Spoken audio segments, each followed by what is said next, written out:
Around 150,000 years ago, the dragon men, with huge skulls, square eye sockets, and enormous teeth, used to roam the frosty forests of northern China. They didn't get their name after fire-breathing monsters, though, but after a river where construction workers accidentally found the first skull in 1933. The skull that came from the river mud was large and nearly complete, with an elongated cranium and a heavy brow bone. It must have looked so crazy that the worker who found it decided to hide it for years in an abandoned well. Before passing away in 2018, he told his grandchildren about his secret find, and they rushed to the well. Scientists got their hands on the skull only in 2021.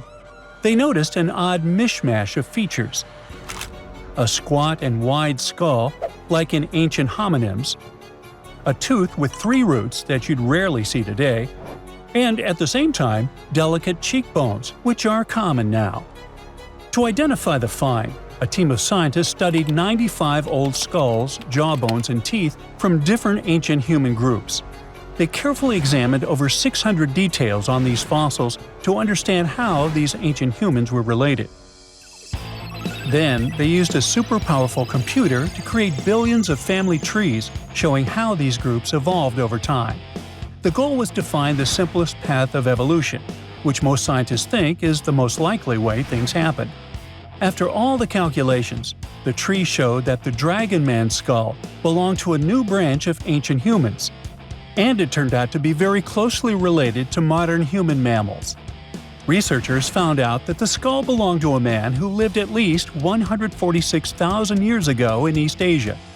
Back then, modern humans, or Homo sapiens, lived alongside other human-like relatives, like the Neanderthals and Denisovans.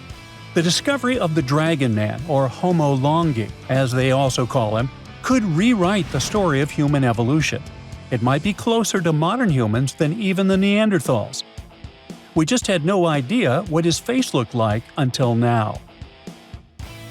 A scientist from Brazil created a 3D digital model of Dragon Man's face based on his skull. Since some parts of the skull were missing, he used a complete skull from another ancient human, Homo erectus, to fill in the gaps. He then used special scans from modern humans and chimpanzees to figure out how the skin and muscles would fit on the skull. To make the model look more realistic and lifelike, the scientist also added hair and colors to bring Dragon Man to life. The final model showed that Dragon Man had the biggest head of any ancient human ever found, nearly 26 inches around. That means his skull was as big as a gorilla's, or even a lion's. Scientists believe that his generous size may have helped him survive the freezing cold winters of Harbin, where they found the skull, and where temperatures still drop to only 3 degrees today. Now, not all scientists agree that Dragon Man is a completely new species or where it belongs in the human family tree. Some experts think the skull's unique features might just be because of its size, rather than proof that it's a distinct species. People from the same species can look different based on their age, gender, where they lived, and how old the fossil is. Some scientists compare it to another skull found in China, which is considered part of another already well-studied species. Then there's the mystery of the Denisovans, an ancient human group that lived in Asia for thousands of years but left very few fossils behind. The closest match to Dragon Man might be a broken jawbone found in Tibet in 2019.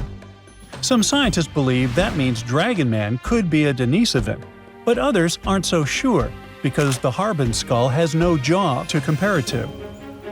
Scientists first discovered Denisovans in 2008 when they found a small piece of a finger bone in Denisova Cave in the Altai Mountains. They learned that the bone had belonged to a little girl who was between 5 and 7 years old when she passed away around 40,000 years ago. The freezing weather in the cave had kept the bone in excellent condition. A couple of years later, another team of scientists managed to extract DNA from the find. They compared it to the DNA of modern humans and another ancient human species, Neanderthals. Her DNA was similar to both, but it was also different enough to show that she was part of an entirely new species of humans. No one had known about this group before. The scientists decided to name it Denisovans, after the cave where they found her tiny finger bone. Later, they discovered 3 more Denisovan fossils, including some teeth also inside the same cave. Researchers still aren't sure where the Denisovans came from, but one idea is that they were related to Homo erectus. These were the earliest humans who looked a lot like us, with long legs and shorter arms, making them great walkers.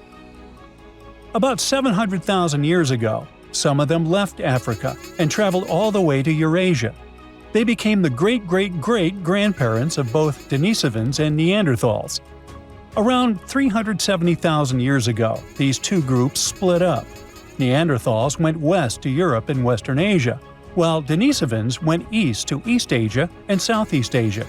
Some Denisovans even made it to the Philippines, Papua New Guinea, and beyond, crossing the Wallace Line, which separates Asia from Australia. More recently, scientists studied the DNA of many people from Southeast Asia and found that Denisovans might not have been just one group of ancient humans, but 3 distinct kinds. One of these groups was as different from other Denisovans as Neanderthals were. Some Denisovans may have lived longer than the Neanderthals, who disappeared around 40,000 years ago. A study suggests that one group of Denisovans lived alongside modern humans in New Guinea until at least 30,000 years ago, and maybe even as recently as 15,000 years ago. If that's true, they were the last humans on Earth besides us. This surprising discovery is part of a growing number of finds showing that ancient Asia was full of various versions of humans, including the newly discovered kind in the Philippines. Scientists now realize that the islands of Southeast Asia were a hotspot for early humans. They believe learning more about early humans could help them better understand the genetic properties of people in Indonesia and neighboring regions, and even improve healthcare in the region. Researchers found special clues in their DNA that show ancient human groups split apart an exceptionally long time ago. When Homo sapiens traveled from Africa, they formed families with other early humans and passed small pieces of those ancient relatives' DNA down through the generations. Scientists still don't know for sure why Denisovans and Neanderthals disappeared while Homo sapiens survived.